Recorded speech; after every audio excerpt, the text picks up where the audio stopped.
Ya, kembali di Jurnal Siang pemirsa, pasca penangkapan Kepala SKK Migas Rudi Rubiandini oleh KPK, kantor SKK Migas tetap berjalan seperti biasanya. Ya, SKK Migas belum menentukan keputusan strategis yang akan diambil pihak intern SKK Migas pasca penangkapan.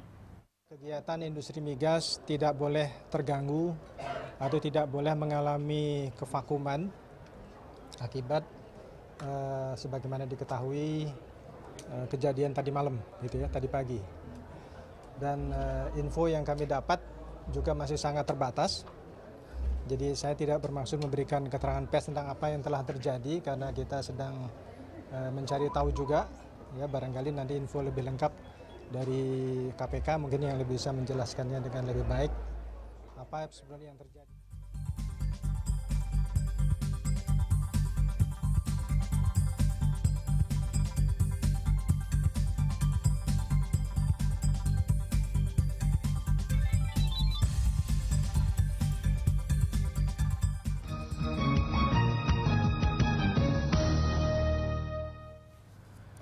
Siapa yang tak malu jika memiliki anggota keluarga yang menjadi seorang koruptor? Ya, nah bagi Anda seorang istri, berikut ini adalah tips agar keluarga terhindar dari korupsi.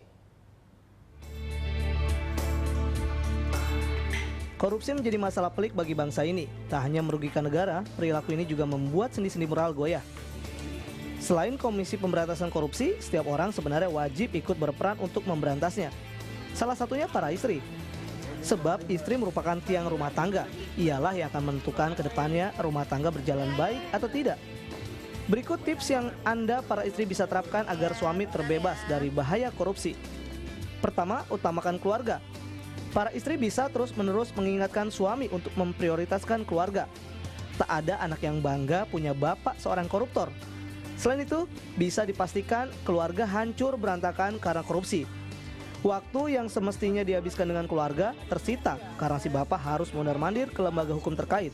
Apalagi jika sampai nanti ia harus ditahan. Selanjutnya, ingatlah prinsip tumbuhan. Ibarat menumbuhkan sebuah pohon, korupsi menjadi tanah, benih, dan pupuk yang buruk. Anak yang dibiayai dari uang hasil mencuri tak akan tumbuh menjadi pribadi yang mumpuni. Para istri bisa mengambil contoh dari pengalaman saudara, kerabat, atau bahkan tetangga yang terjerat kasus korupsi.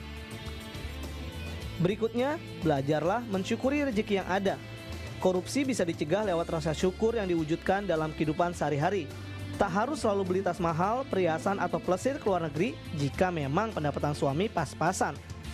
Seringkali keinginan untuk hidup mewah jadi alasan melakukan korupsi. Terakhir, mandirilah secara finansial. Sebaiknya para istri juga memiliki pendapatan sendiri.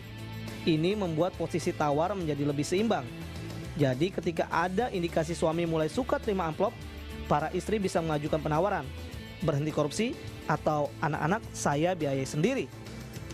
Semoga tips ini berguna bagi Anda. Selamat mencoba dan say no to corruption.